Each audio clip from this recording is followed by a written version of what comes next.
Hello, it's me, Annalisa, with my spiritual friend. I'm back at Sunday, August 20th. I hope everybody's doing well.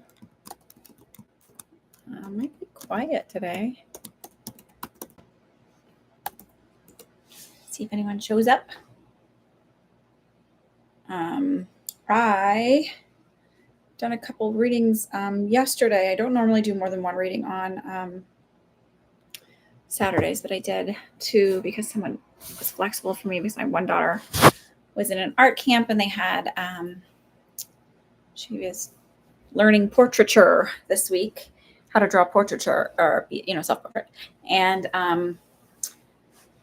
so she had an exhibition, and so this woman was ready to switch with me, but something I wanted to talk about that I thought was interesting happened, and we'll see if anybody shows up. If nobody shows up here, then I'm just going to do this little chitty chat and then head on out. So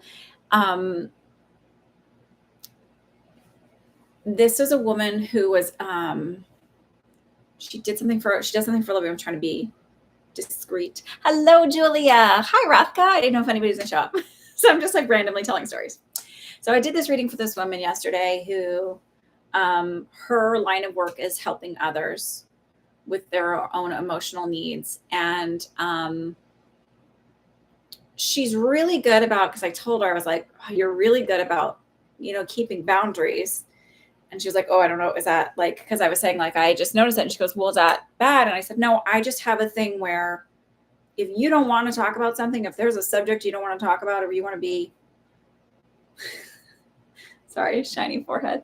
If you don't want to chat about it, it won't come out. And I can feel that there's boundaries set up, but I don't push past them because there's lots of readers who will and are totally comfortable doing that. But it took me so long to be comfortable with setting my own boundaries that I tend to be very respectful about people's boundaries. It took me a long time to learn to do that as well, and not, whatever. Like it's like a back and forth thing when you learn to set boundaries, but then also understanding others' boundaries. So, some people will take it as like a challenge, right? Like, oh, it's a challenge. I'm going to figure it out. I'm going to get through this. I'm going to push through their stuff and get it. And I don't choose to do that. I want somebody to know that they're in a really safe space. Anyway, but something I noticed, I was reading and I was like giving her all this information and she's like, that doesn't relate to me. I was like, okay, well, this is what I feel like you do, blah, blah, blah. And she said, could you be reading my clients? And I was like, absolutely. Not necessarily her clients, but like the connection that she left with from them, right? Or their energy imprint. So it's not like, oh, I can't get away from them. It's just if you're not conscious that you're doing this work and that you sort of learn to like separate and let that go. If you aren't doing those things, then you will kind of have the residue of others around you. So she was like, oh, that's a good reminder. We talked about, she said, she used to use sage water. And I was like, I would not use sage water anymore. I would switch to, because I learned recently, and it actually connects, that sage actually like welcomes in spirit in a way. I think that's what the Native Americans, or the indigenous people, I learned from them, and they would know. So I use frankincense, and I figure the Catholics are swinging around their frankincense and myrrh before services. Why not? Anyway, so how is everybody? What's going on? My internet might suck. I don't know. It's been like, okay. Okay, Julie, I got yours. If you want to go ahead and go, because I don't know if Nicole is here. Let me put this on quiet time, because you guys don't need to be. I should put it on do not disturb. As were people in the Arabian Peninsula for many centuries, if not millennia before that. For the sage or for the frankincense? Probably the frankincense, right? Yours is just a general. Okay.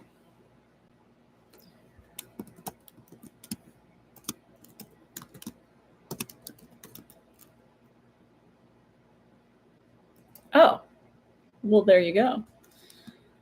I did not know that. Okay. General reading. All right. So.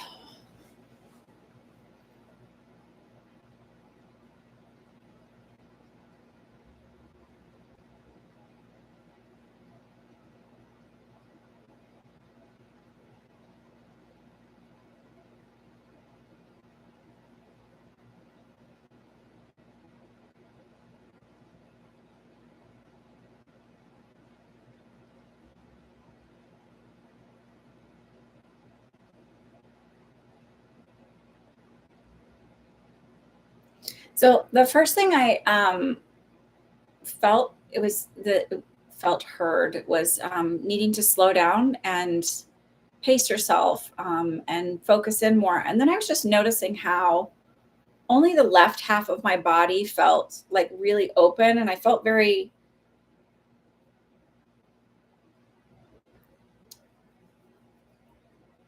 closed off. And normally when I feel things closed and open, it's like up and down, and this is like very centered left and right. So let me have a minute and figure that out. Sorry to make you wait.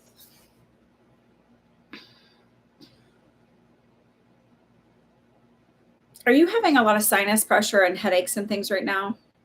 Just out of curiosity, because I just noticed my head hurting and like a lot of light sensitivity.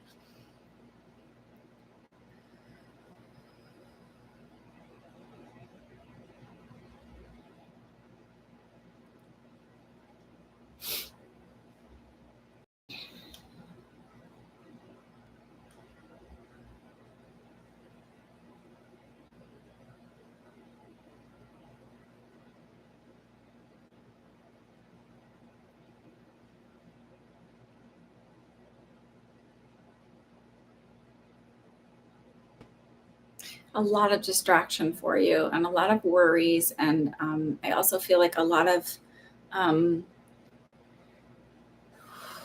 going over and over and over in your head, like ruminating about things.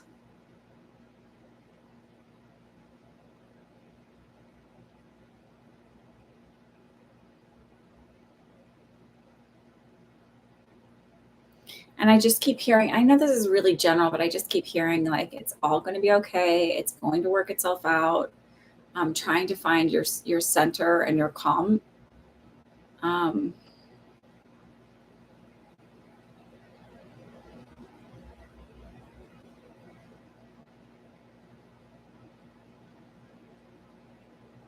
it's like a lot of anxiety.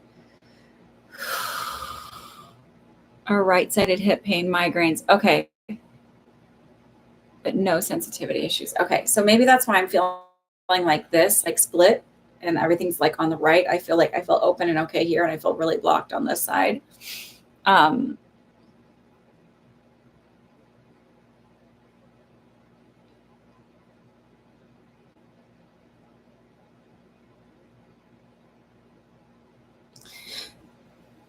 so energetically speaking, whenever I feel stuff on the left, there's two explanations to it. So your left is how you receive and your right is how you give, right? So if you're all worn out and janky on your right side, this means we're overgiving, we're overextending, it's something's imbalance in that sense, energetically speaking.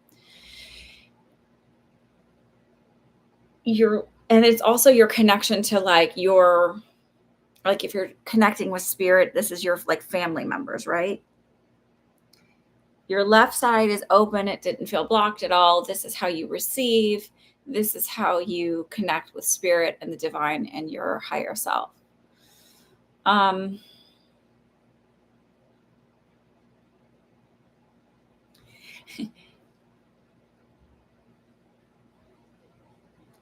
so I kind of was like asking them about the receiving part, right? Because that didn't feel blocked. But it does feel very regimented in the way you're allowing yourself to receive. There's a lot of aspects of controlling it. Like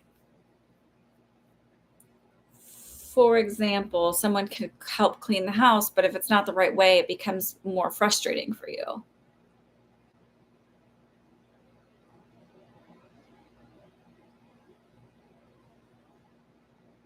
So these are page readings occasionally, and once school starts back up, I'll do some more free ones on TikTok. But those I just kind of randomly pick who I answer the questions for. I don't answer for everybody because that I did that initially here and it was exhausting and people were demanding and rude and it became unenjoyable. So I charge $12 and I donate 30% to the Community Food Bank of New Jersey every week. And I used to do like a donation every single week, but now I just add it all up and I do one big donation because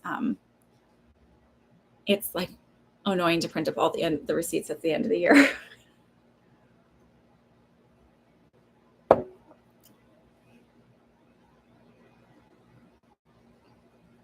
So does this resonate for you, Julia, when I say that? Like just the overextending yourself, overgiving, and then not like even when you're receiving, it's sort of like, again, the universe is there and ready to give, but maybe it's not the way you want, so it's not receiving it. Like there's like a bit of a control aspect to it.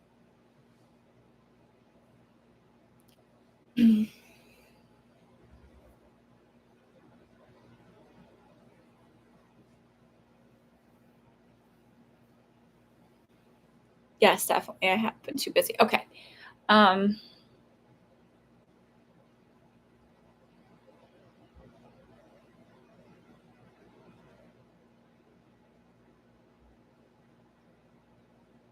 so I do feel like that's going to start calming down for you by like the mid-September, like third week of September. And then it'll stop. It'll become some of what's more busy right now will become more routine, so it won't feel so it'll be more part of your routine. Like I guess the best way to say it is like when you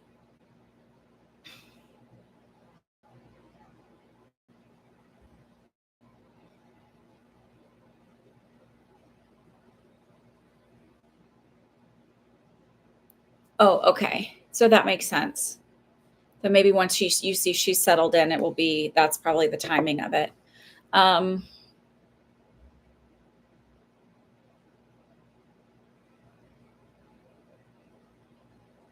I have to say with school, I feel like she's going to do fine and she's going to fit in well. Um, she'll find her group. I don't feel like she's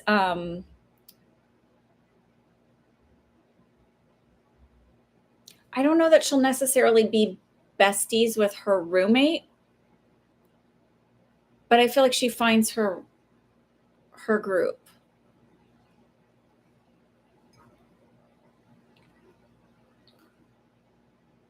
I don't know how to spell your name and I don't want to say it wrong. Is it Nagar? Sorry, I don't know how to say it. Yes, okay. Um, did you purchase your reading? Let me look.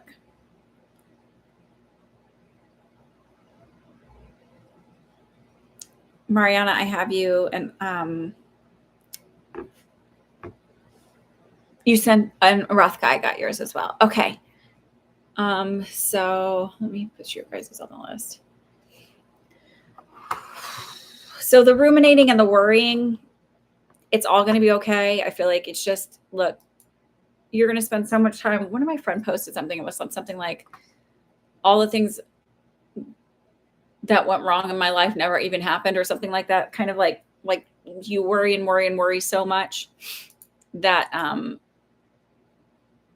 why is this being stupid? I'm sorry. You spend so much time worrying and then none of that ever even happens anyway. I was talking to my mom about it. She was like, well, I worry about all the different things. I live alone. I have to, if something goes wrong with my car, I think about 85 different things. I'm like, I just had the assumption that if something's not going to work out or whatever, then I'll figure it out. I'll be able to figure it out in that moment. Just like when my car got locked in the garage. It was like, well, okay, so I'll go take Uber, and then I'll find my way back to the train station in the morning and take care of it. And luckily, like there was, my husband was home the next day, so it wasn't an issue. She's just doing 1 day a week this year, but I feel like lots going on, so clear my brain. She's going to be fine.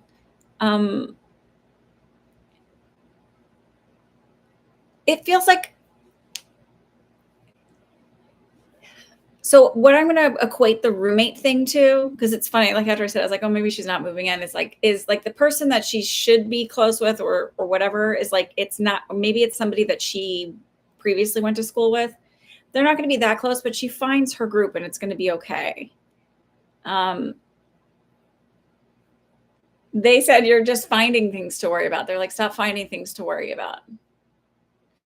And a lot of times that we do this, right, when we're, especially if we're like, have that anxiety around things coming together and sort of micromanaging everything, is really based on the fact that we had some chaos when we were younger. And so it like gives us a sense of safety and security if we can control it all. But it really just leaves us feeling terrible. And it's not that I never ever worry about anything, that I do, but what's out of my control, I learned to let go of. So, or I learned to manifest differently. So, of course, she's going to have a really good year. Of course, it's going to be amazing. Of course, all of these projects are going to fall into place easily, as they just do. It may be a little bit busy right now, but of course, I'll find my stride and everything will fall together just fine. It'll become really easy. When I start to develop a new connection with spirit, or like an ability kind of like pops in or there's like an influx of it, sometimes you'll feel kind of anxious around like connecting with the energy, but that calms down once you get more comfortable with it. Just like when you learn to drive, right? It's a new task and there's so much coming in at you, and then eventually you settle into it. And like, I remember the first time I drove my friend's car, I was like, wait, where do I look? Like all of a sudden I wasn't sure where I was supposed to focus. Even though I'd driven go-karts and things as a kid, I was like, not sure where I was looking all of a sudden. Yeah, I was stupid, but whatever. It just feels like they're asking you to sort of like relax into it and not worry so much and ruminate so much. And I do feel like you're getting annoyed with your husband a little bit.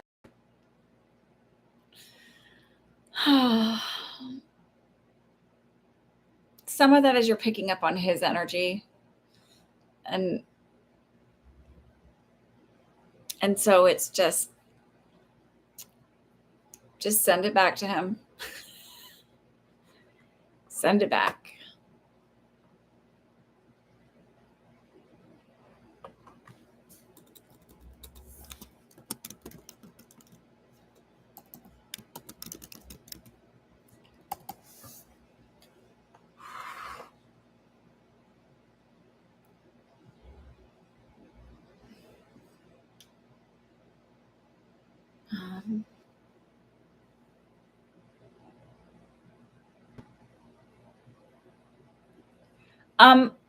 So if someone has a hard energy, is that what I would, okay. So something I realized,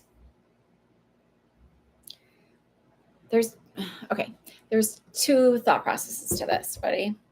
So hang on, I just want to check the other PayPal. Not that there's a ton of you here or anything, but one can dream.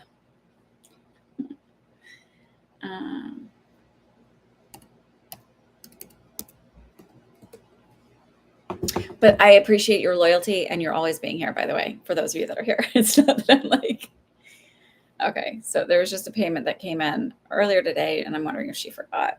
I lost track of time. Always a lesson here. Okay, so if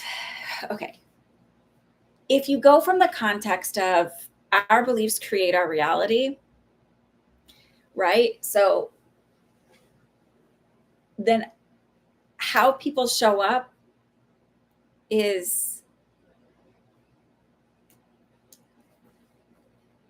your fault in a way, right? So if people show up rough or hard, it's because somehow you believe like it can't be easy, or people, there's always that one person that's going to behave this way. So there's that school of thought, right? Our beliefs create a reality. There's this school of thought that, like, in the same token, maybe they're, I know, I have to get more specific. I can't be general. So I know that, for instance, if my husband's having a really bad day, um, or he's in a really foul mood, he's at work, he leaves before we wake up in the morning. He leaves pretty early in the morning. And I can feel it because I'll start to ruminate and be angry about things randomly out of nowhere. And when I figured it out, it was like, because when we send out energy, if we're being negative towards ourselves, it's like we send out that request to the universe. And so however we need to get that more of that negative energy to match that feeling that we're having, it'll get sent to us even in thought waves from others. It's okay, Nicole. So I'm an easy tap because I'm the closest to him. I'm really like whatever. So when I start to feel that way, I'm like, no, I'm not going to participate in that energy. Like, that's yours. I'm just going to like hope you're having a good day and send it that way. Like, I'm not participating in donating that to you. So I would say if you're on your own away from somebody and having that kind of thing, or if somebody is hard to you to be around, whatever, it's just sort of, I just decide that like, oh, that's not about me. Like, and so I'm not going to honor that or take that in. Like, I do not accept that present and that gift for the day. Like, you can have that. Close it up, seal it off, send a little barrier, like, no, thank you. Like, as if you're Captain America and you have a shield. Like, it doesn't have to be overcomplicated.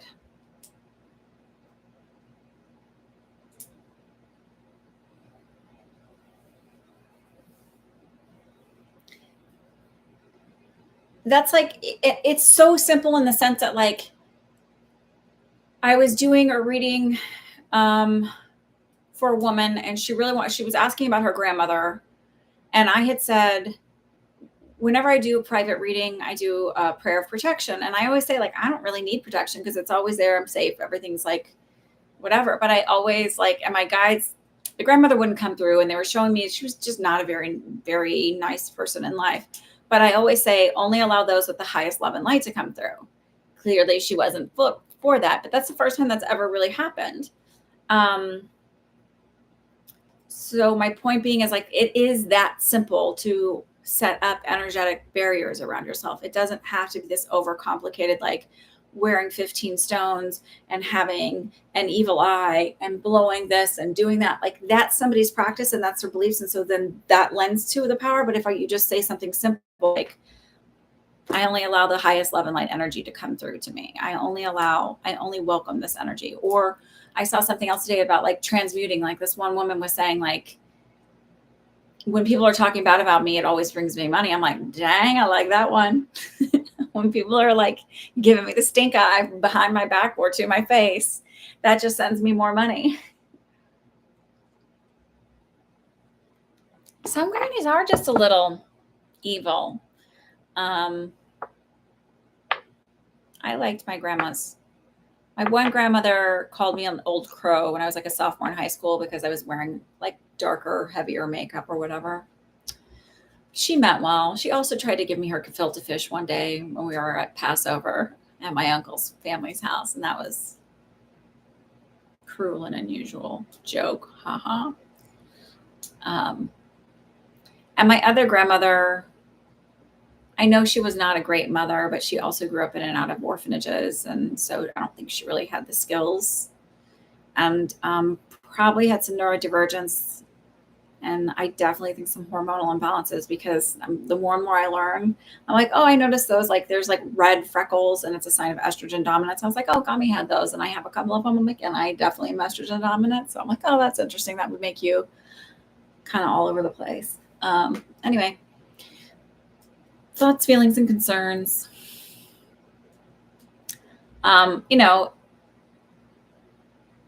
But I know my grandmothers loved me, and overall they were very warm and you know, meant well. So no hate to them at all. But yes, there are some families are not. Anyhow. Okay, so Rafka or Nicole, do you want to go now that you're here?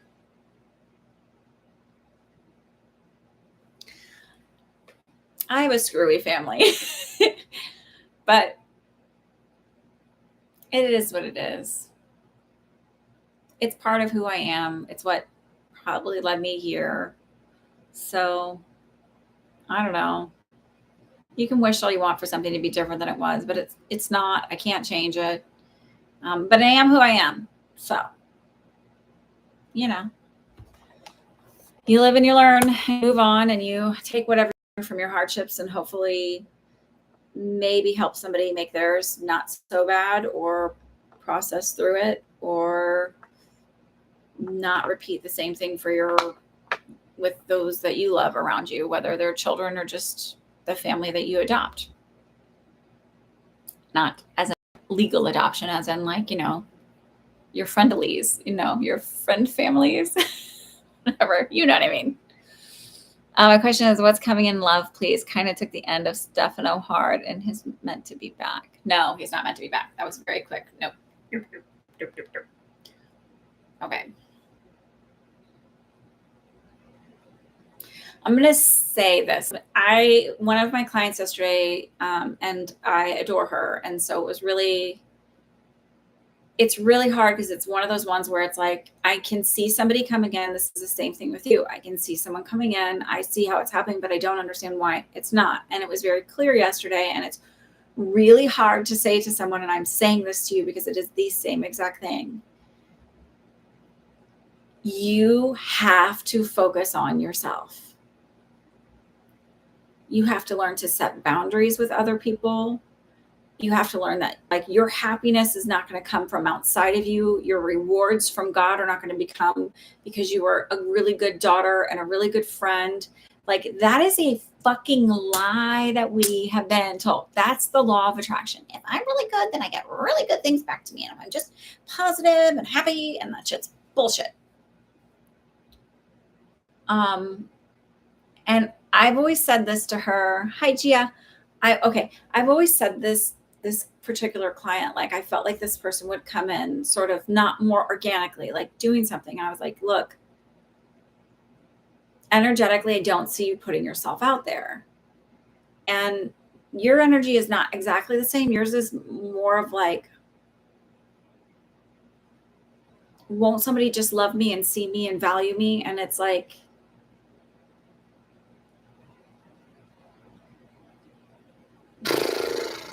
fall in love with yourself. Like fall absolutely unconditionally, unapologetically in love with yourself. Every day, spend 5 minutes staring at yourself in the mirror and just fucking talk to yourself and talk about all the things that you love about yourself. Go do things that you just love doing, and not with friends, not feeling like I can't do that because nobody will go with me. It's like, if you fucking like horseback riding, then you go find a meetup group full of horseback people who love horseback riding. Go find groups of people that enjoy doing what you're doing without the intention of falling in love or meeting the love of your life, because that's just with the intention of finding joy and spending time with people that also find joy doing that. Because I think in that space is where you end up like shining your brightest, and that shines to the rest of the thing, and that puts the beacon of light out there of like, this is the one. Because as long as you're like, when am I going to get picked? And I'm not saying you're pick me, but like, fuck, I was the pick me person. Like, and not just with like romantic relationships, but with fucking friends too. Like, Nicole, I know you. I've known you for years. You're fucking amazing. You have so much to offer. I spend so much time talking about like the self-concept work because from this space and doing as many readings as I've done, and I get to see all of you from the way, like, that's literally from non-judgment, from just from the way that spirit sees you. And it's fucking heartbreaking how many of you aren't in love with yourselves. How many of you doubt things? How many of you just can't find your space because it's like, but it's, I'm not enough, or I'm not this. It's like, you are. That's what it means to like come into the vibration of in alignment of the thing that you want, because it's just like, oh, that's it. Like I am worthy and deserving of that. It can come to me whenever.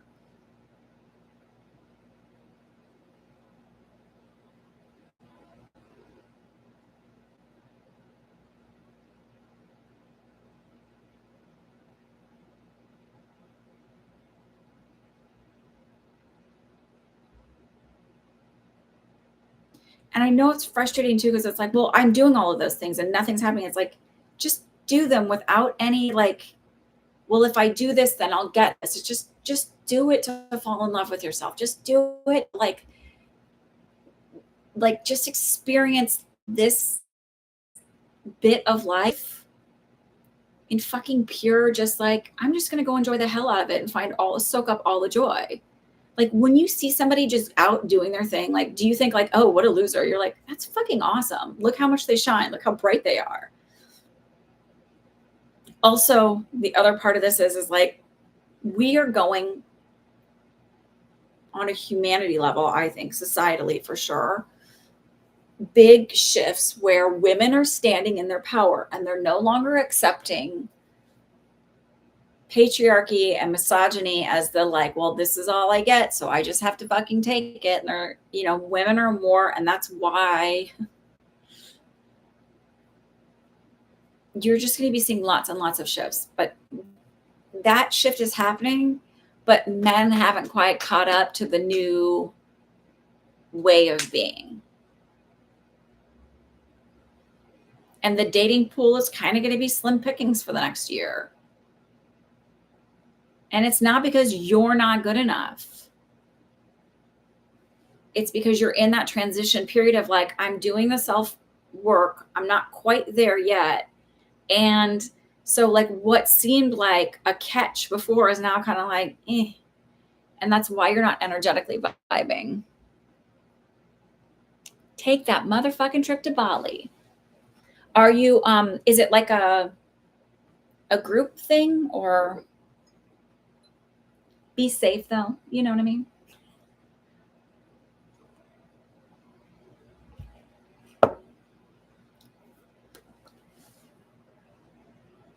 So it's not that you're not valuable or worthy. It's just sort of standing in that and doing it unapologetically.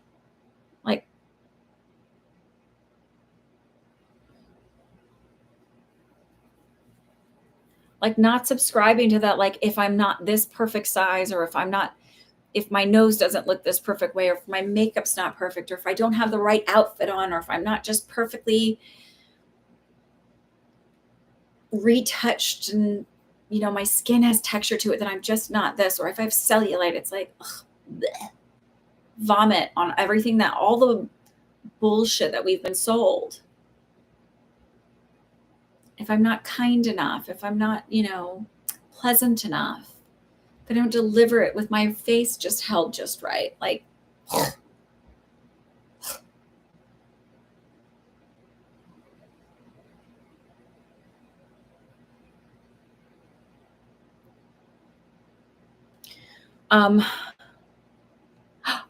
that sounds amazing. Then go do that. Go have fun, and don't go in it and be like, I'm going to make that out of my life. Just be like, I'm going to have the best fucking time, and I'm going to squeeze every ounce of amazingness out of this trip.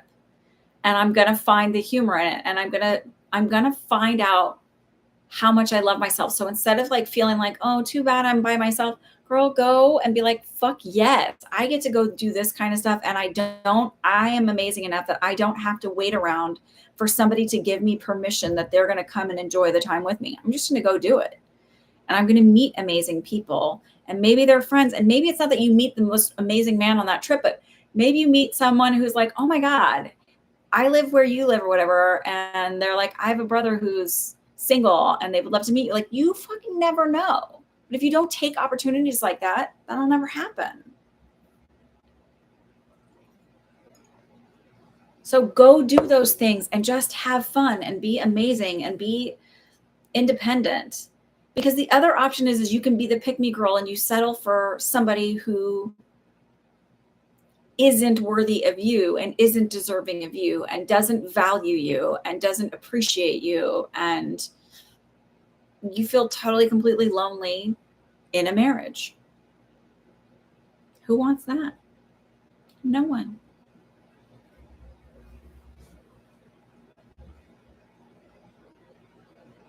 It's really over with Stefano. Yes, that's what they said in the very beginning. I was like, nope, he's not coming back. And I get it. It's like that, like, oh, it's not necessarily that he was so great. It's like the possibility is, and then so it's the disappointment and the lack of possibility now. But lady, he's not that fun anyway.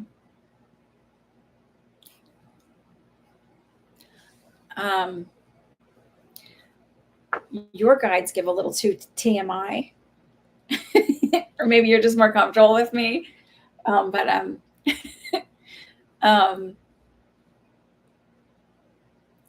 he did not ring the bell for you. And I will just leave it at that. So send him packing anyway. Share away, Rathka. But I appreciate the request for permission.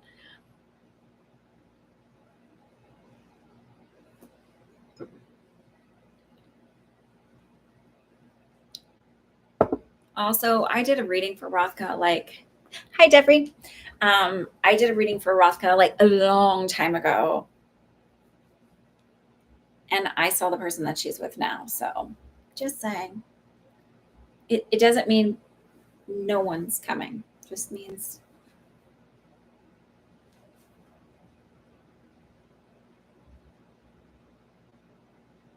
the staircase graphic right at the beginning is right on point. Huh? What staircase graphic? I don't know what you're talking about.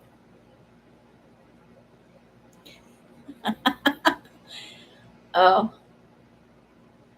Do you want to here? Text it to me or message me. I'll open the link up on my phone and show it on there on the screen. Does that work for you?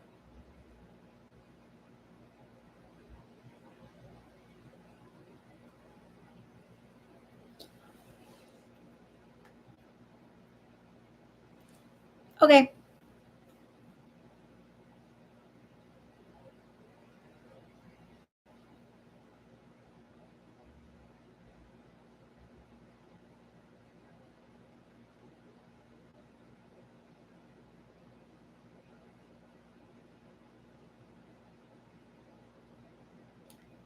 So it says, is it so?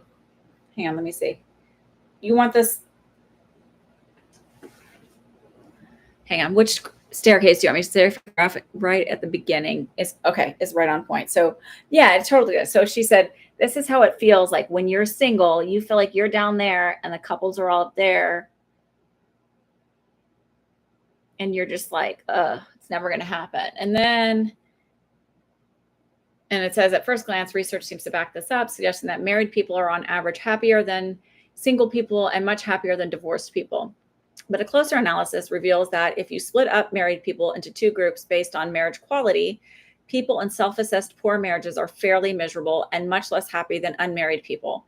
And people in self-assessed good marriages are even more happy than the literature reports. In other words, here's what's happening in reality. Some are unhappy and some are really happy, and you're kind of in the middle.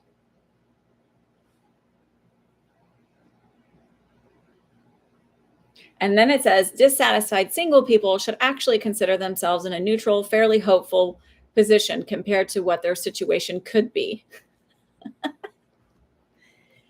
Yes, and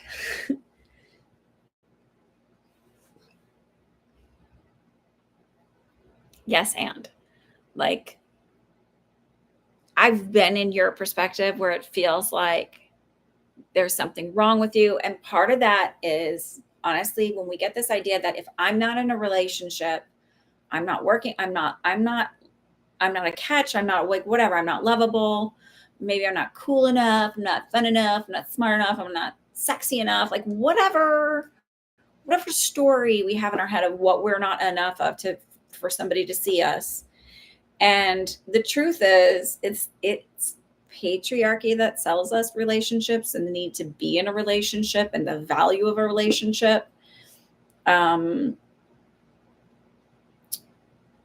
and I know that sounds really negative, but I've just sort of been looking at stuff like where my belief systems come from. And I'm always like, oh, that's curious. Like, why did we get sold that story? Or like, we're not, like forever, it was like the old spinster. If you're not married by this age, you're a spinster. Like, well, why would we devalue ourselves as women? But men are like, oh, he's a bachelor. He's a lifetime bachelor. It's not like that's not a bad thing. The other aspect of it is, shoot, there was something I was going to say.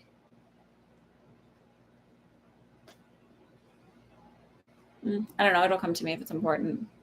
And needing to get out of a bad relationship situation is messy and hard. Yes, it is. Be single is not a bad place to be. It's not. It's not. And again, like you can get in a relationship and if you haven't really worked on the self-concept stuff, the things that you're going to allow in are going to be the person that then really challenges and brings up all of that stuff. And it's easier to work out when you're not in a relationship and to start healing it when you're not in a relationship than to be in a not great place, roll into a relationship with someone who's energetically at that same sort of level that's going to reflect that belief system back to you and try and work that out.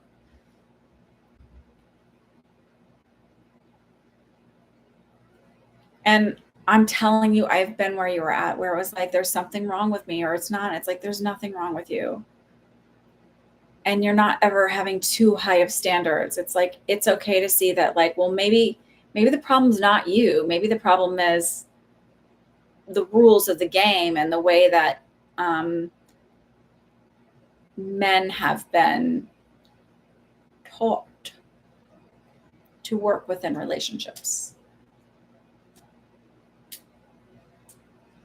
to behave.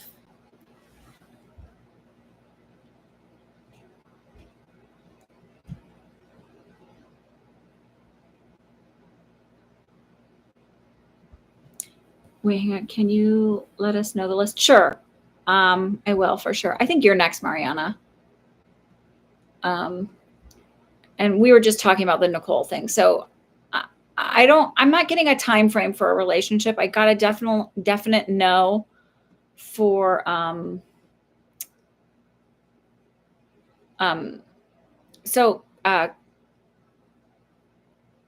Kayanat, that's $12 a reading and 30% gets donated to Community Food Bank of New Jersey. I will put the link for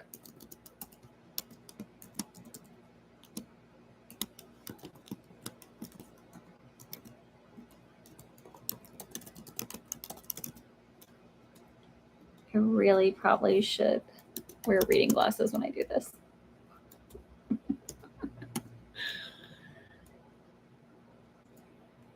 Let me just make sure this link connects.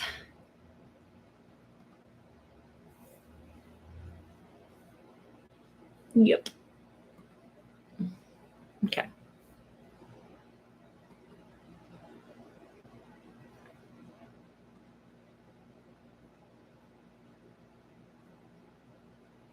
Okay, I want to say this too. Some people do find their person quickly, but you're like, oh, it's this person I was talking to. She was like, well, this person that I used to be with is no longer, and like found somebody else, and they're so happy, and they have these like all these pictures, and they go on all these vacations, and he's really close to and like I never had that, and I was like, they're not happy.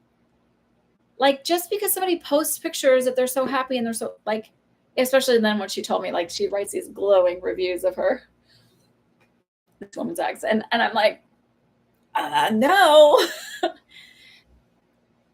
people are not always as happy. I mean, I look at people, I read people's energy and their pictures all the time. And I'm telling you, people are not as happy as they pretend to be. And I know it's been a while, but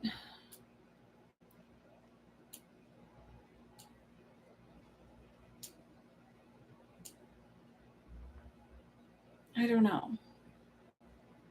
I just keep feeling like it's really, really, really important for you to focus on you right now. And maybe that's what leads to it, but they're not like, yes, say this, because it feels like, well, then you're going to go with the purpose of like, oh, I'm going to meet the person there.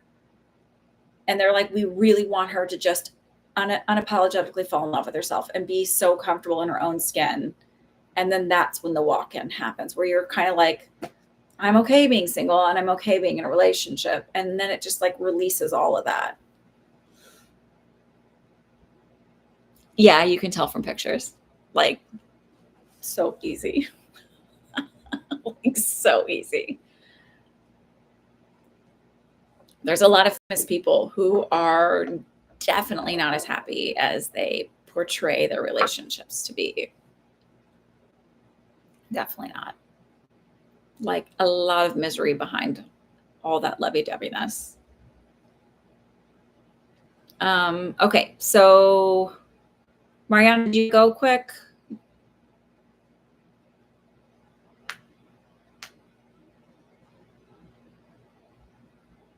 You're welcome.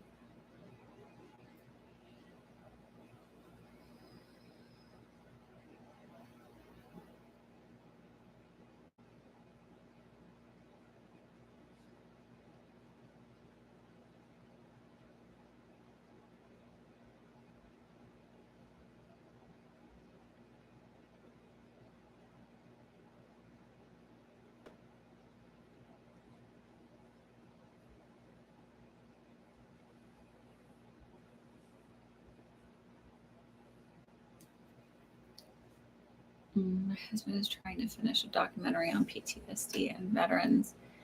And I want a general reading about the project. Will he finish it? Will he be able to show it? What's up? I am doing readings. I can't hear you.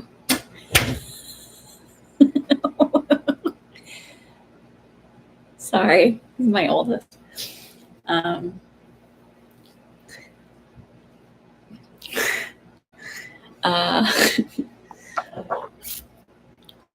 She's like peeked in. I love her. Okay. I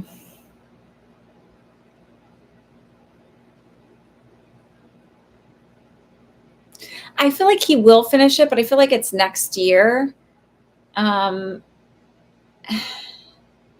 I feel like he gets a small showing at first, like in 2025. Or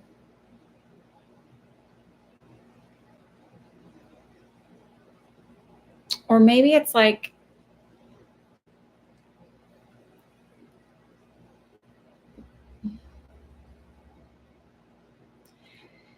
I don't know what service, so I'm getting a bit of a streaming type situation, but I also feel like a very small release, like maybe to a couple like art house kind of places.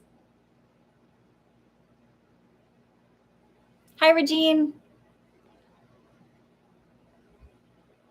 Love and kisses to you too. I hope you had fun in Orlando. Be safe driving.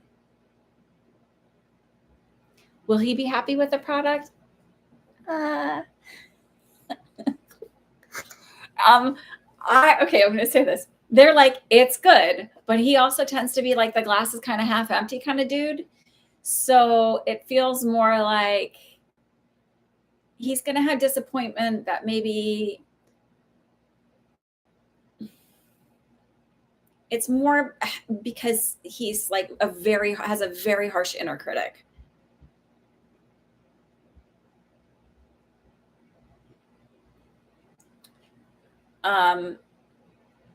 When next year, because I do feel like he'll finish it before, like in 2024.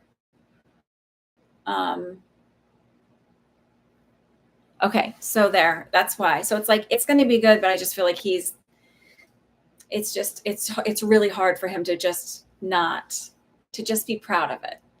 And I feel like I see it in like a smaller theater, like a, like maybe a small release type thing in smaller theaters. But pardon my yawn, that was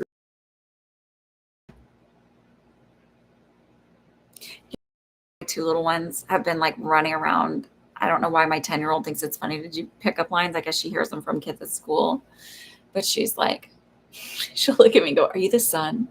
Because you're hot." Like just joking around. And then they're running around saying hot cow. So then my 6-year-old is like, she thinks the line, she thinks it's funny to do the opposite of a pickup line and say, "Are you trash? Because you stink." Sorry, I had to share that. Okay.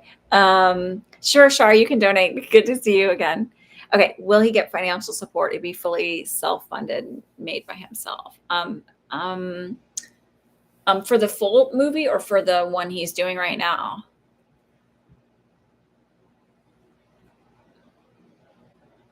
Hang on, did I read that right? The countdown is starting for a full move abroad next year. Oh, a full move abroad. I read that wrong. Read full movie abroad.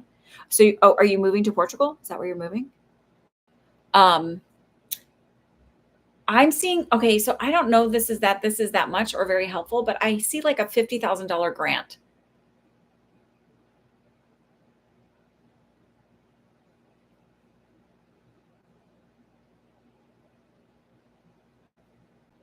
So,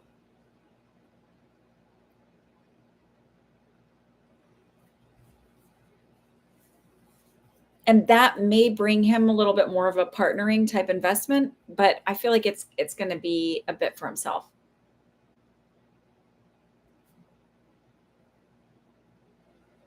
You're very welcome. How's your daughter doing, by the way? Devery, how are you feeling, dear? Okay, Rathka, what's your meat and potatoes question? I don't know why I said that, but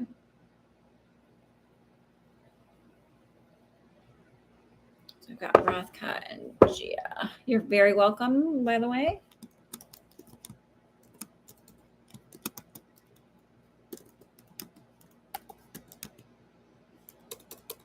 A general.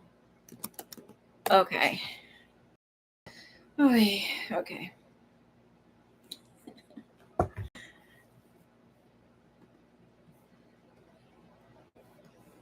Just double checking this other one just to make sure.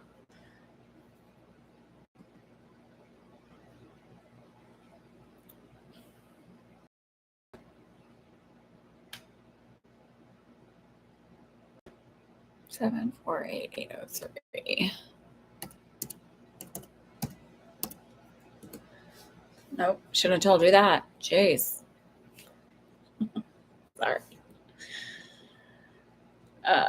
Okay. Oh, Shar, I got you. Okay. I've got Shar as well for 2 questions. Stop it. Hang on. Let me just do it again.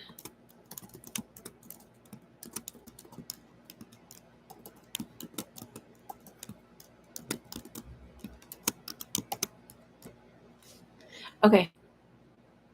It's up to you. It's up to you. Whatever you want. Whatever you want. You want specific? We do specific. You want general? I'll do a general.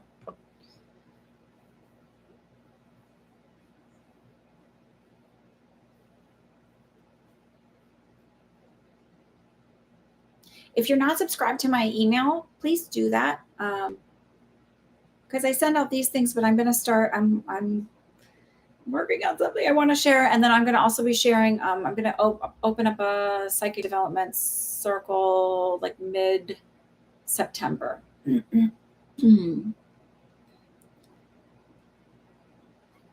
want a general, like mediumship or general psychic? All right, let's just see what happens.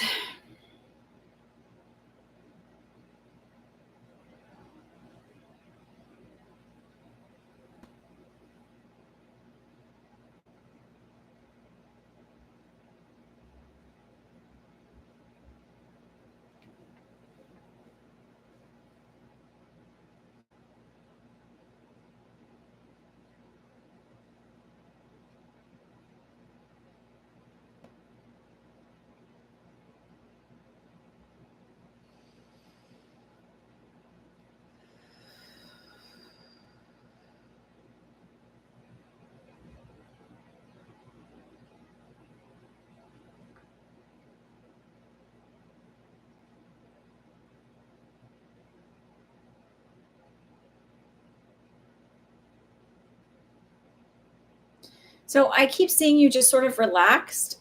Maybe work on a little bit more grounding because I literally felt like you're kind of floating. You were about a foot off the ground. I'm also feeling like a twinge in my right lower back, just above your hip. Just feels sore, tight, uncomfortable.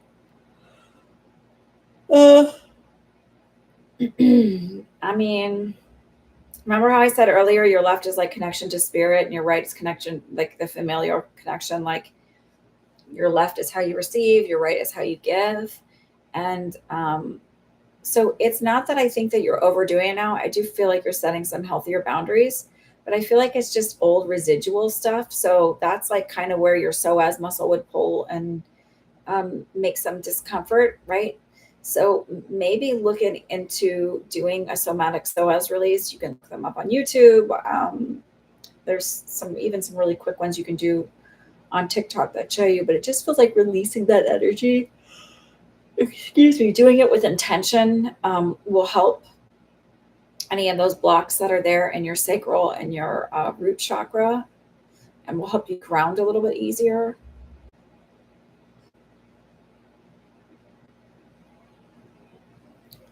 I heard good news is coming in, and I feel like that's like this week. Um,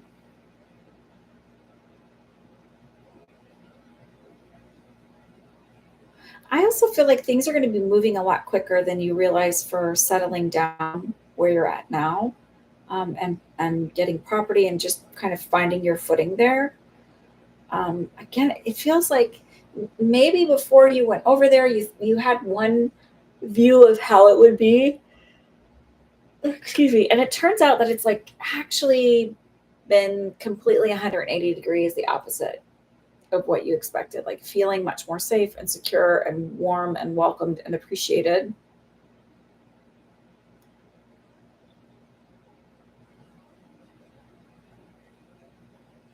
I also feel like your partner is finding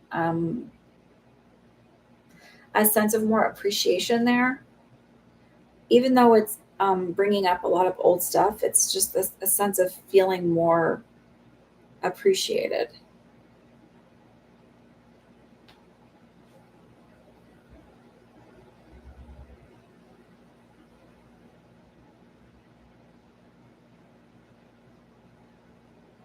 Oh, that's good. Sorry, I'm just reading what you wrote. See what's coming through in general. Okay, true. Okay, very much so. They are more comfortable and happy there.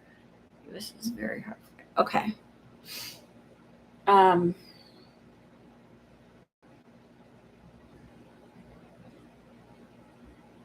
so I don't know. Work on that intention of release and let go and allowance of like not needing to have your body hold space for that old stuff anymore.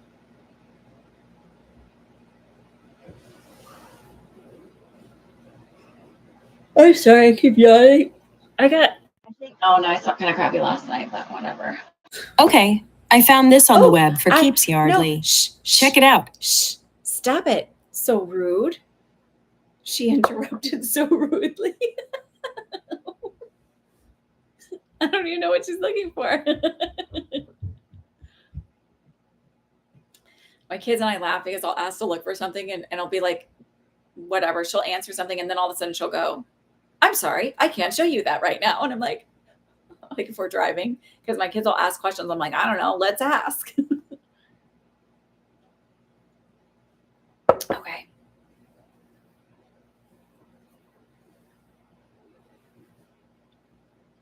Okay, so let's see. Gia, you have a question?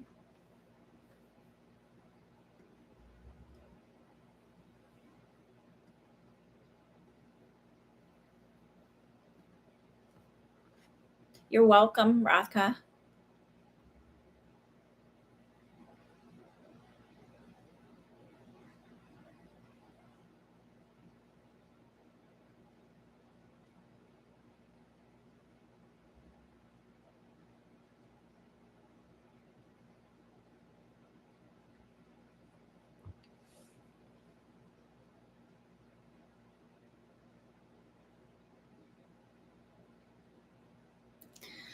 Okay.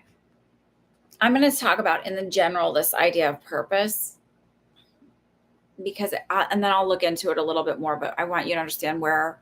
So as readers, we're filters, right? So every information, the readings that we get are going to be filtered through our experiences and our beliefs. So there may be some people that believe this is your purpose. And so to them ask that question and get the answer, they're like, oh, your purpose is to X, Y, and Z. I don't believe that. I've never gotten that as like, and I think a lot of the things were sold marketing wise to buy books and things like that, that people are selling and programs that people are selling. Like Twin Flames are a bunch of garbage. Hi, McKeegan. So I don't think we have a purpose because it would say like, okay, so if this is my purpose to do readings and connect people spiritually speaking, well, then why would I have children? Why would I be married? Why would I even worry about friendships or all of that other stuff? Like my purpose is every single thing, right? And you never know, like your purpose, an important purpose of yours, which is you wouldn't even notice on your radar of anything because it's not really about you, is like if just by being kind to somebody someday could completely change the trajectory of their life. That's an important purpose. So this idea of purpose is so strange to me. Like as a singular one thing, like this is what I'm supposed to learn. I will look at it like goals set up. But even then, like I'm going to look at it and answer it. But I'm like, again, I have this other part of my brain and I feel like you're here for me, right? So having the experience of my, hang on.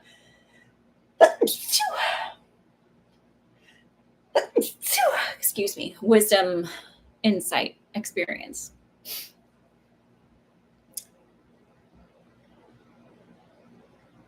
I also believe that like I do believe that we set a plan for when we come down here, but I also believe that really the biggest most important thing that we're supposed to do is learn to love ourselves and to find joy.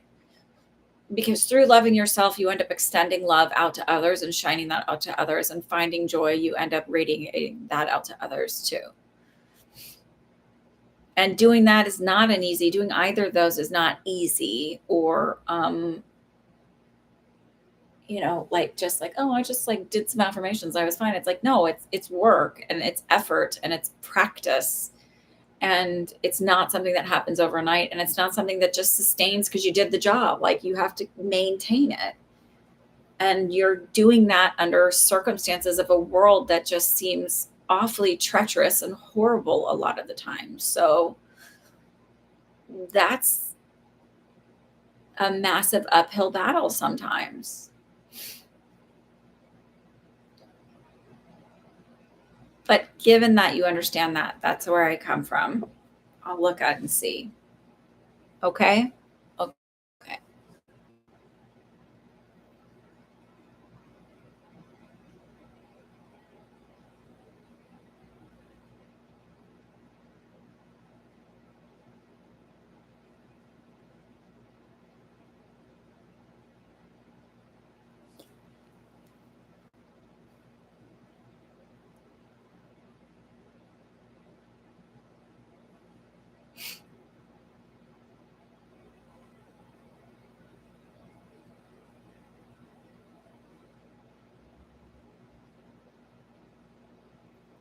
So,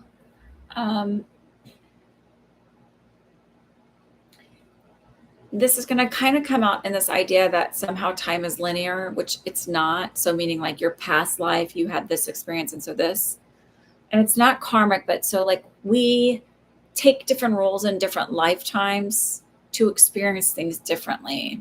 And they're they're sort of showing me that this life is sort of this experience sort of countering, that's a better way of putting it, countering this other lifetime where you were very much the oppressor, very much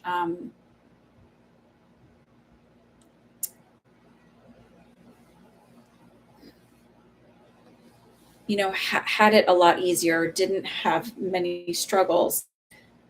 And so this lifetime, you are sort of,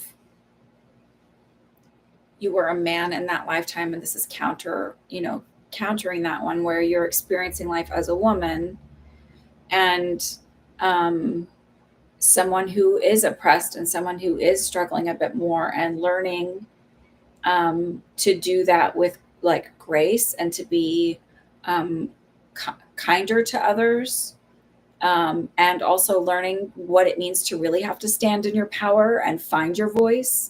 Because when you come from this other experience where whatever you said went, whatever you said was like the law, and so you're learning to actually, like, you were powerful without actually having a lot of power, if that makes sense. It could be why you have a lot of masculine energy, for sure. But it's learning to like harness that energy of standing in that energy, or of that powerful, without they're saying without demeaning others doing the same thing, and also learning that you're powerful regardless of what body you're in. But there's a way to stand in your power in a differently.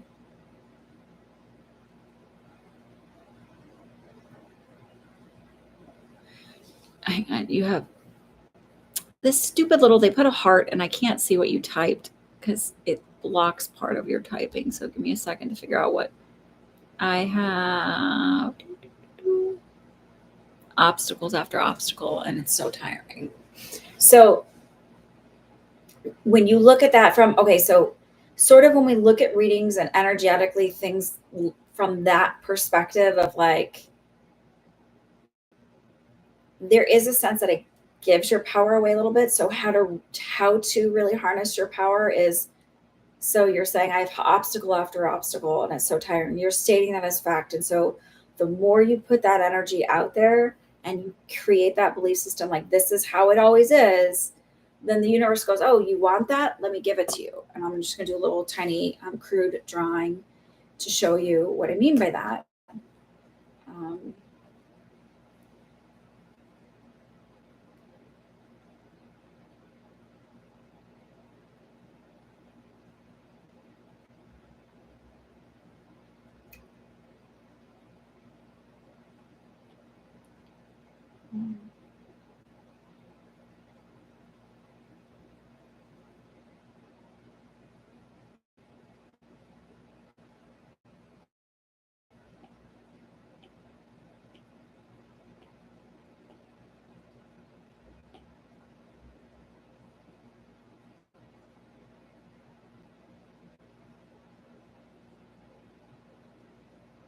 Give me a second.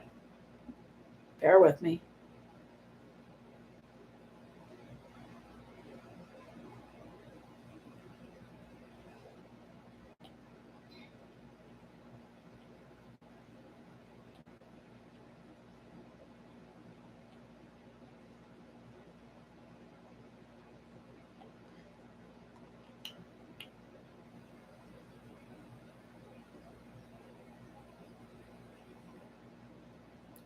Bear with me.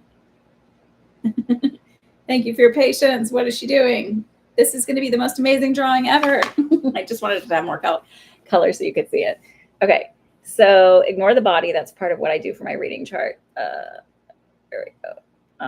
What I do for my readings privately. Okay, so this part up here, this little rounded part, that's all source, right? And we're individual people here. Or this could be one you, and these are all different beliefs that you have, right? And so one belief may be that like you're, everything's really terrible and hard, and I'm always hitting obstacles, and the universe is like, oh, okay, that's what you need there. So we're going to keep sending that to you. And then if you shift that belief to like, sometimes things are hard, and then the universe like shuts that off, and they're like, okay, we'll send this to you.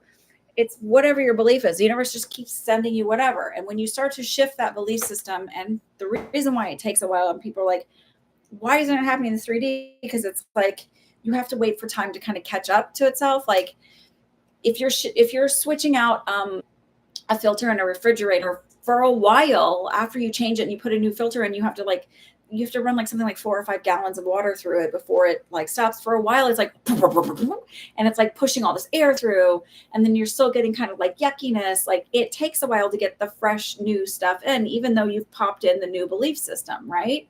So shift that thought to not even just trying to keep positive, because it's not about being positive all the time. You can be negative and still manifest stuff, right? It's really just about, if your belief is that obstacles always pop up, then that's all you're going to get is obstacles popping up.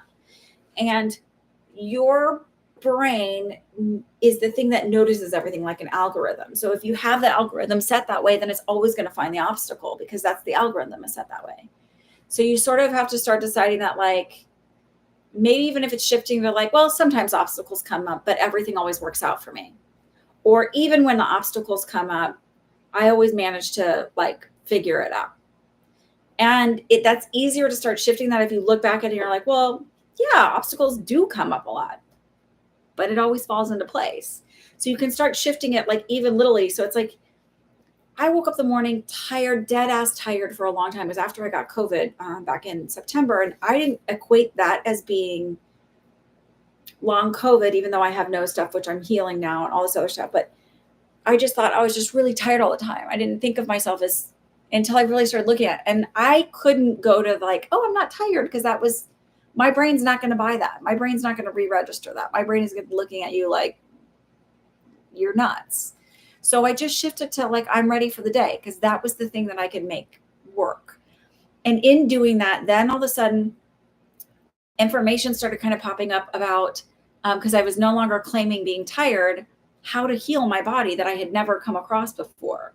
So really looking at, first was the MTHG mutation, getting new vitamins in my body. And then it was like looking at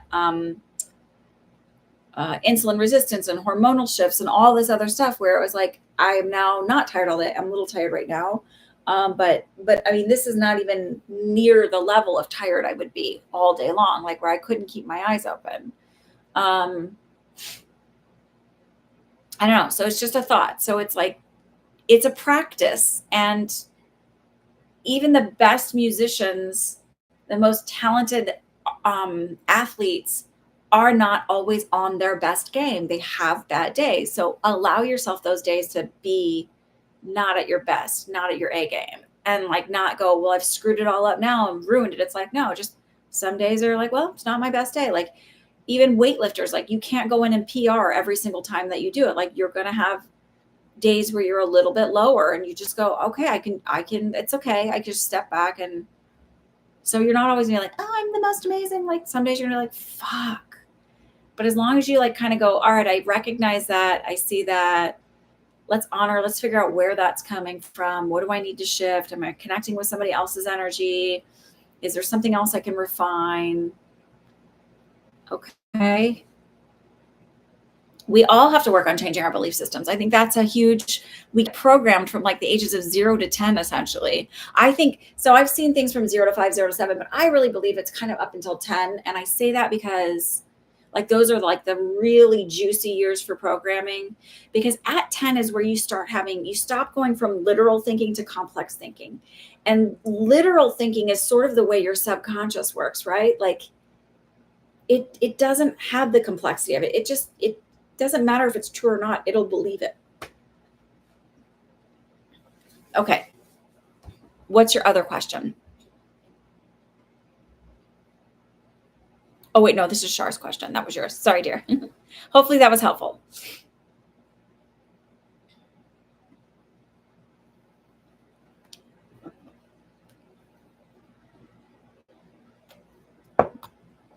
You see me moving back to NYC after college graduation, after the semester, trying to find internships and making opportunities. Feel like everything is scarce.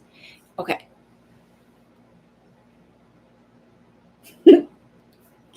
I'm hoping that you were just listening to the last part.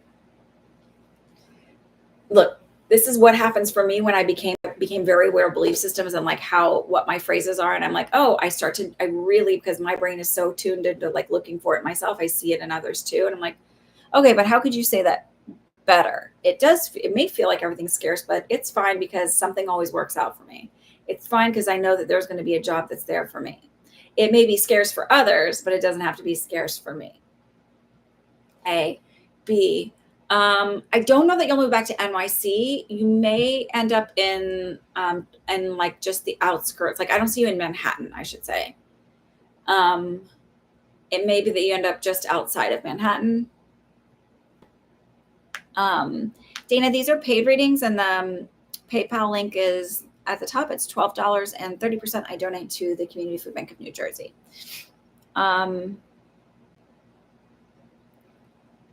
You're PA currently, yeah. So I saw like Jersey City, Hoboken, but it could easily be Brooklyn or Queens or something like that. And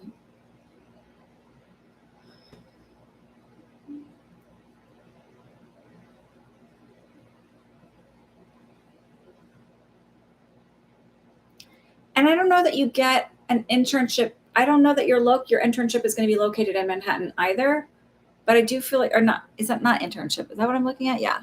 It may be just outside of there.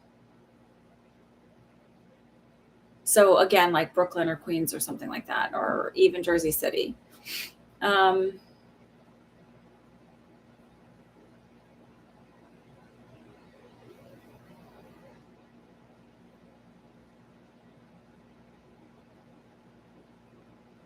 Do you fidget a lot or do like some stimming type thing? I'm asking because I keep playing with my sweater and that's not.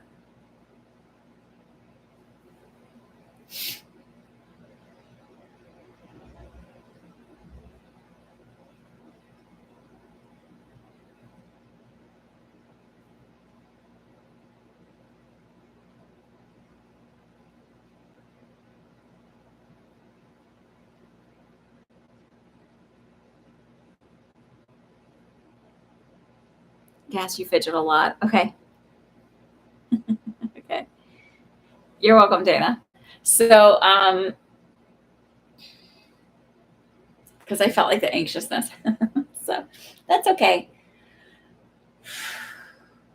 So I just feel like saying, and I need to say this, that you won't stick out like a sore thumb because of this, or who you are. So it sort of feels like letting go, worrying about like not being picked because of that.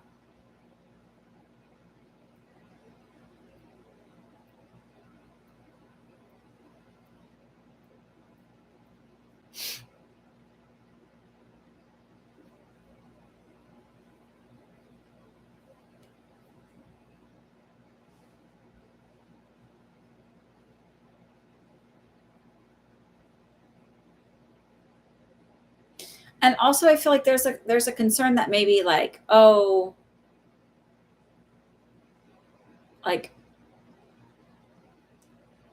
I think your degree is just fine or prestigious enough, but it's this idea in your head that it's like, it's not from Columbia, it's not from NYU, or it's not from, and this idea that like, it's not enough. And the truth is you're getting a really, really good education and you have a really good background and a really good standing. So to like, let that go and not worry so much about that.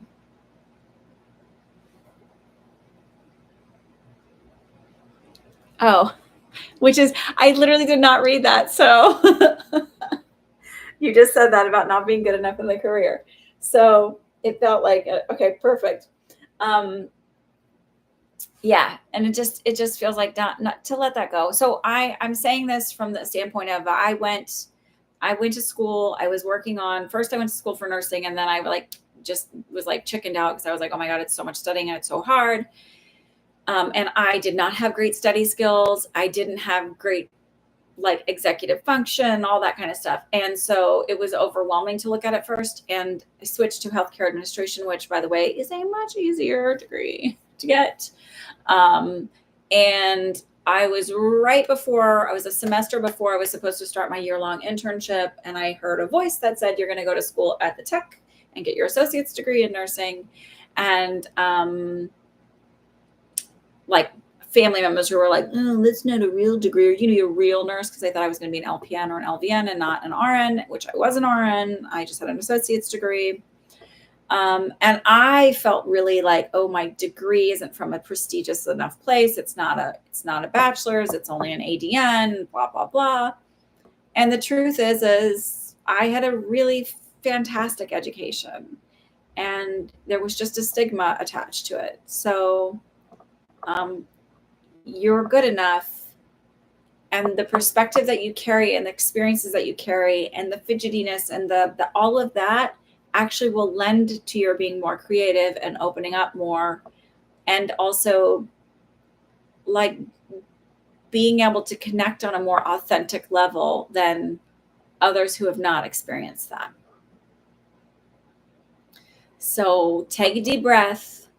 There's a reason we all go through everything that we go through, and we can't always see it in the moment, especially when it's sucky and hard. But you'll get there. What's your other question?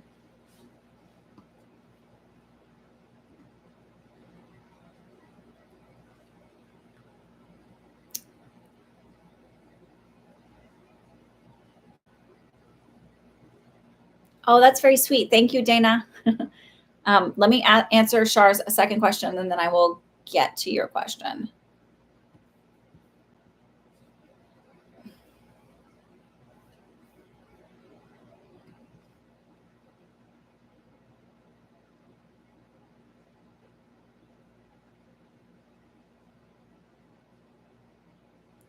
Advice from guys, me and David, like anything to watch out for in the next 5 months. We are just talking right now, not getting to know each other. Okay. Give me 2 seconds just to. That's not what I want.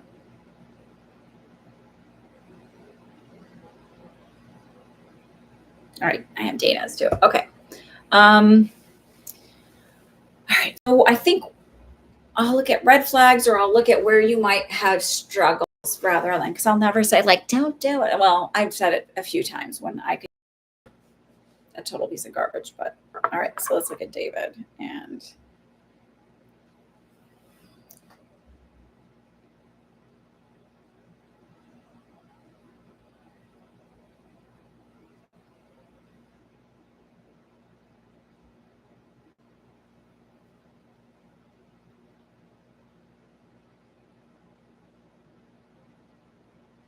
so I feel the slight age gap. I kind of get this sense that he likes to all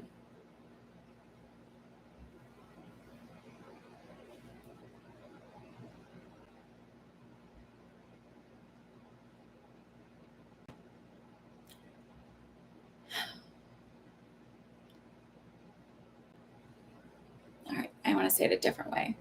I feel like it's really important for you in this relationship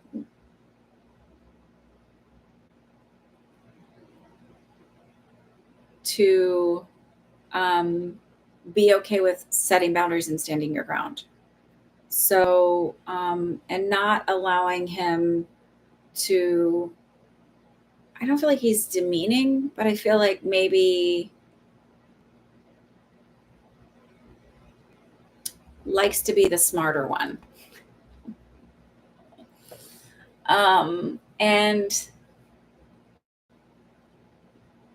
I feel like there's a little self doubt on your part. And so it feels like um,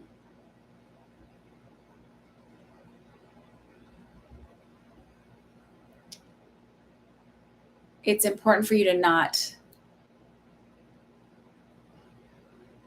get pushed into that energy of thinking that that's the truth, because you are really smart.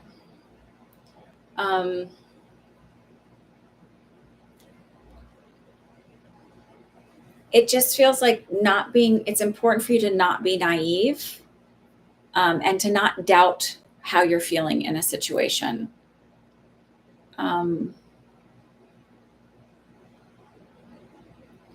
Like if I don't feel like he's I want to say this, like, this doesn't feel like, oh, he's mean and abusive. It just feels like if there's something that makes you feel not okay, don't feel like you're being overly sensitive, And don't allow him to let you think that you're being overly sensitive.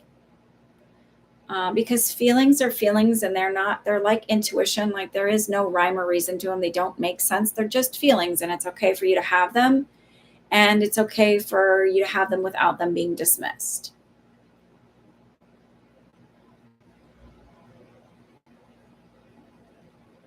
I feel like he's open to communication and open to being a bit more self-reflective, uh, but is not always aware of some of the behaviors he has.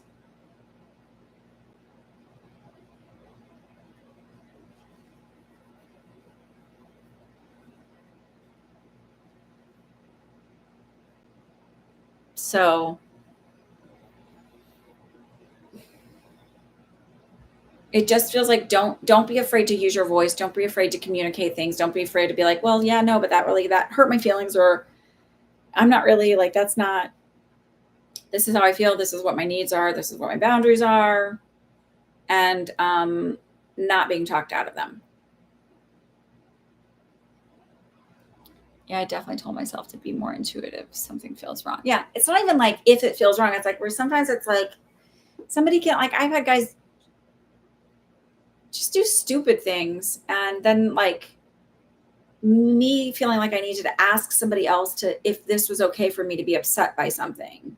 And I was younger, but the point is like you don't need somebody's outside permission to feel like your feelings were hurt or feel like you're being, to get over it. It's like, no, it doesn't matter if it's upsetting you, and you're entitled to feel that way. And if you're going to date somebody, typically we're dating people as, I don't know what men do. But a lot of women, not all of them, but it's with the intention of being in a long-term monogamous relationship, whether that's marriage or just, I just want to be with somebody in a monogamous long-term relationship.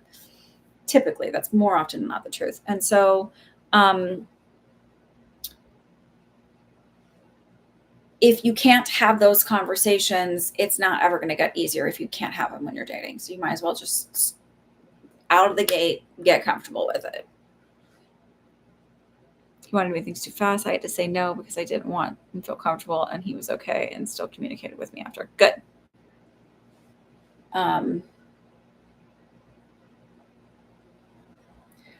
Yeah. So just, that kind of stuff. It just feels like that's what they wanted to like kind of watch for you on, was not allowing somebody to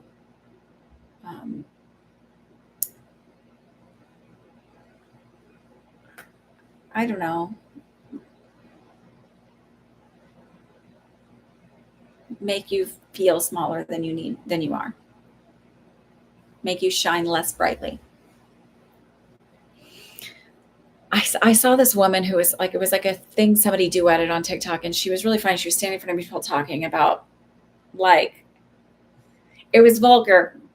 So I don't want to go like too into it, but about like becoming physically intimate with somebody first before like actually spending the energy to emotionally connect with them. She's like, because if they're not good in bed, then like, like kind of like, what's the point? And sort of saying like, we've been sold this other way that it should be the other way around. She's like, but it's so much less of an investment. Like, at least I get that out of the way, because I don't want to invest in somebody emotionally and then they second. But it's just this whole funny thing. Anyway, but I was friends growing up with guys, and even, I had a lot of guy friends in my 20s. And the truth is, there's a lot of double standards between men and women. And it's absurd.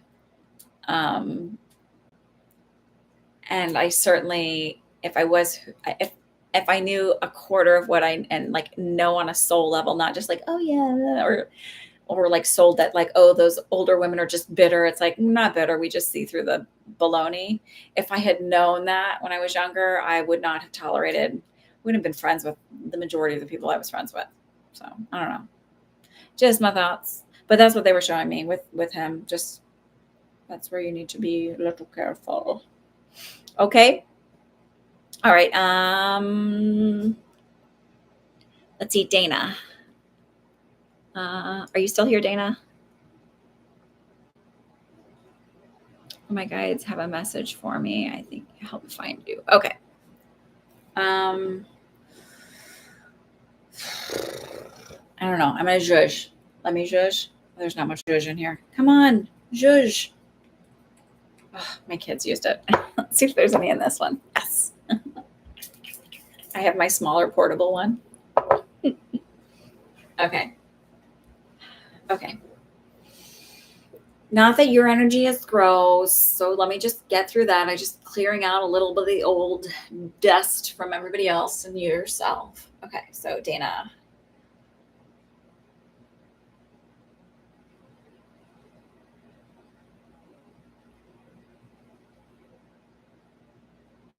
There's such a giddy feeling in your energy. Like, you know, like a little kid, like when you're excited for Christmas to come, like that's that feeling I get. And I feel like you really just embrace life. I do feel like you're very claircognizant and clairvoyant. Are you familiar with those? Should I explain them? Are you here, Dana? Are you here? Dana, can you hear me? By the way, I know nothing like none of the other song. Maybe you're a Barbra Streisand fan. Are you here? Hello, Dana. It's hard to do a reading without you here. Are you here?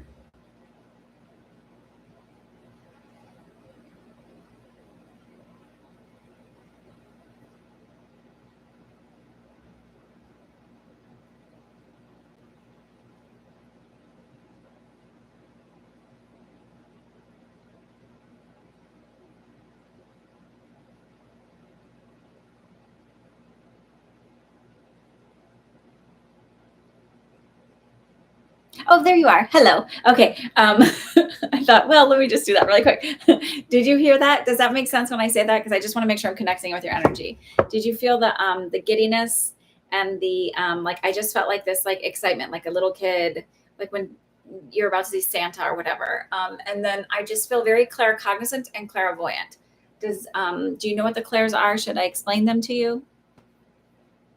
You might not be caught up. So on the bottom of the screen, there's a little line that you might see, and just drag it all the way to the end so that we're caught up to you're on the same link.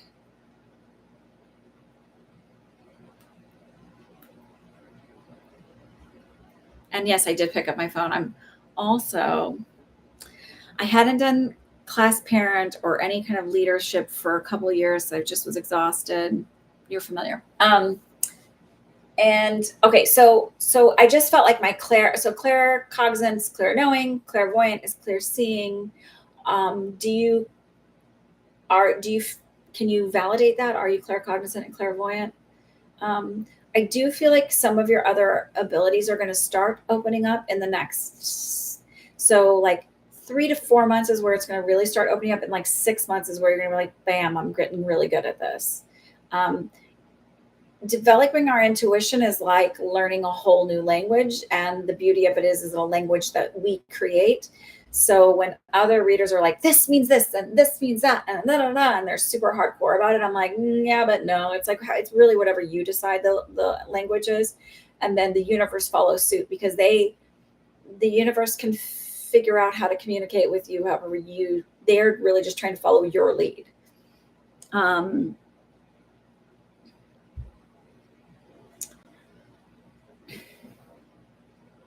Okay, so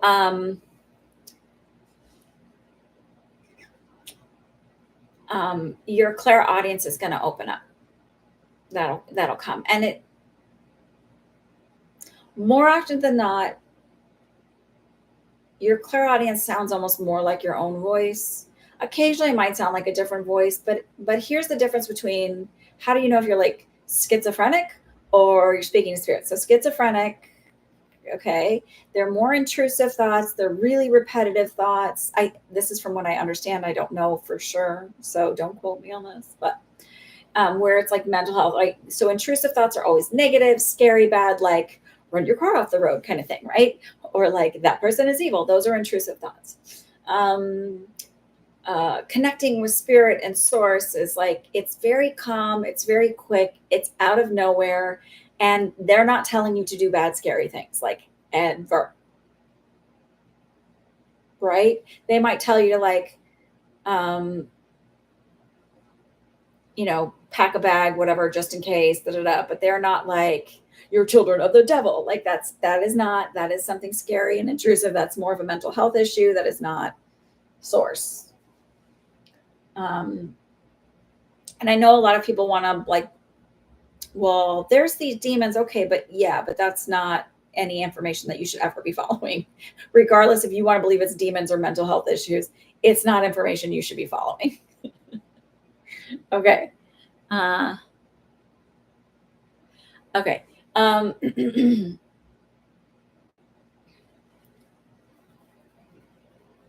So the claircognizant will come up as more as like,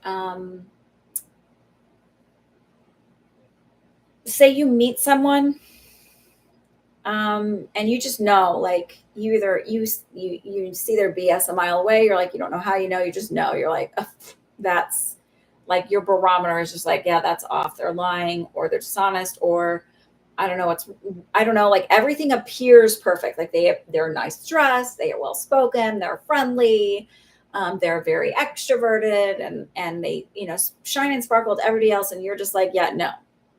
And there's nothing you can put with your finger on it. That's your claircognizance. Like I did this group circle thing and it was not mine. I was a participant.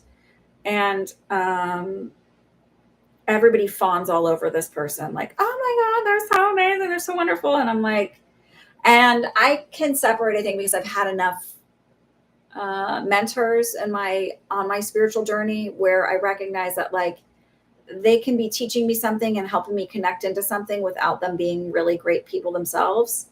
And a lot of people were like, when I met this person in person, I was like, this is it. Like, this is it.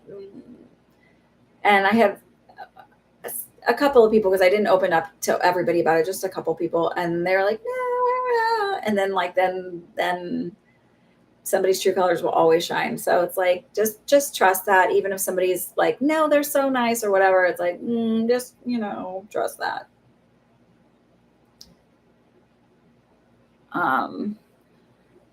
So it just feels more like, I guess I'm rambling about your abilities. Sorry. Let me try and like focus. They're like, get back on track. So it just feels like it's really important for you to really start trusting your intuition and trusting in yourself. Because it's not about being, I do feel like maybe needing to ground just a little bit and spend a little bit of time out in nature, just kind of by yourself without any music or any like other intention than just like kind of connect with nature.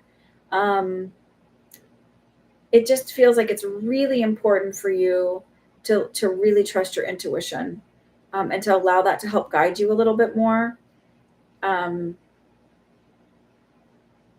there's this sense of like really being into manifesting and seeing the path. And there's sort of like sometimes along that path, you're going to see things that seem like they're totally out of place and out of whack. And that like, why would this even be here? Like, this isn't what I'm trying to do.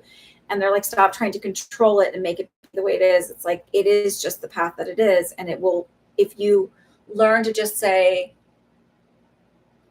whatever this bridge of incidents is, or whatever this 3D reality looks like, it doesn't matter because I know X, Y, and Z is straight down that road and I'm on that road. And so it doesn't matter if a Halloween shop and a Christmas shop jump up, even though I'm trying to get to the Thanksgiving shop. Like, it doesn't matter because it doesn't mean I've missed it. It doesn't mean it's not coming. It's just like, I'm just not quite there yet. And it's fine. I'm on the journey. I'm on the road. I'm on the path. And they're like sort of saying like, learn to trust your intuition too. I feel like very much with people and not invalidating those feelings.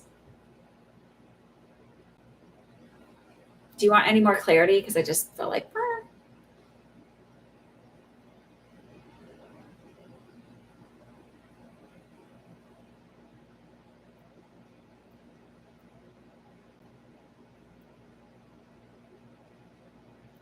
I also feel like you drop into your connection a lot more easily than you think. So I hate this idea of like, oh, there's an empath. Like, I'm an empath. It's like, no, you can feel what other people feel, but it's also this idea, like when people say to me like, oh, that must be a lot, it must be so exhausting. It's like, the things that exhaust me are not doing reading so much. It's just it can be a lot, but no more than any other introvert. Like, just, people can overwhelm you a little bit. Um, but it's not the person per se. It's just all the sounds and the smells and the light, like, because I'm sensory sensitive, whatever. But also, like, when you feel other people's stuff, it's like, well, but everybody just has something. So it's like, instead of like being like, oh my God, like, there doesn't have to be drama with it. It's just like, would you do that if like you don't do that when you see like somebody has a curly hair one day and then it turns to straight hair the next day, they straighten it. Or, that person has black hair or that person has blonde hair. You don't like panic. You're like, you just go like, oh, well, those are those things. And the reality is like our human experience requires that we suffer a bit. Just, I don't know that's required, but we do. So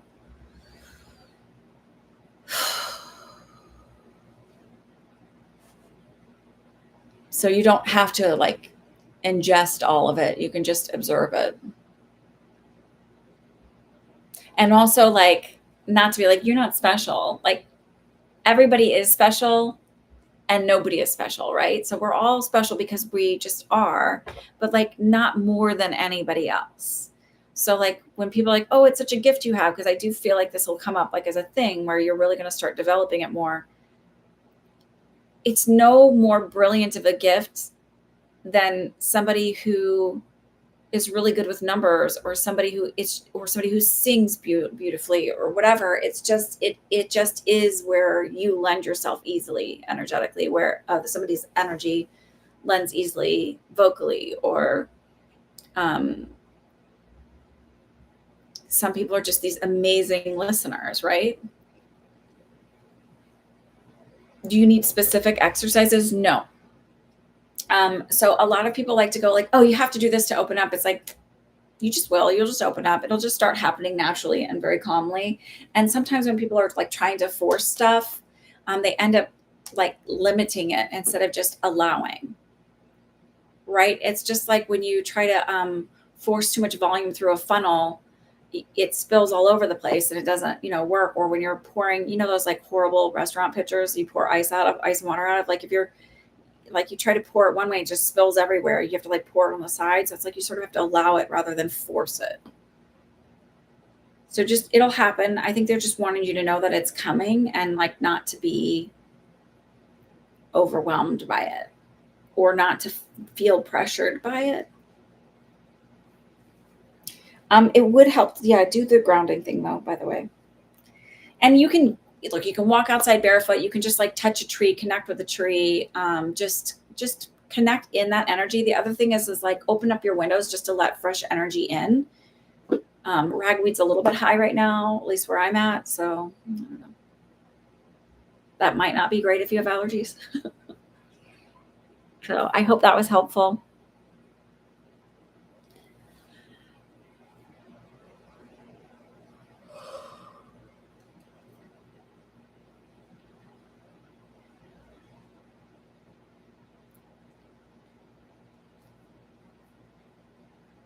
Okie dokie. I think we're all done. Is everybody done? We do all have gifts, indeed.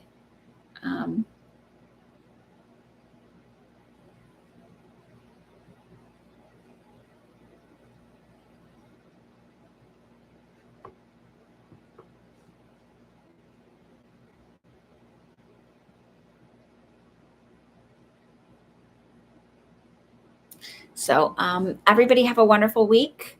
I will not be doing next Sunday, so I will see you in 2 weeks. Keep an eye out for emails, though. Please open them if you check the emails, because I'm closer and closer every day. Okay, to this thing I'm going to be presenting. All right. Have a good week. Thank you for trusting me as always. And if you're not subscribed to my email, go to my website, myspiritualfriend.com, and just throw your email address in and you'll get emails, all that stuff. Thank you. Check out my TikTok, all of that stuff. Have a good one.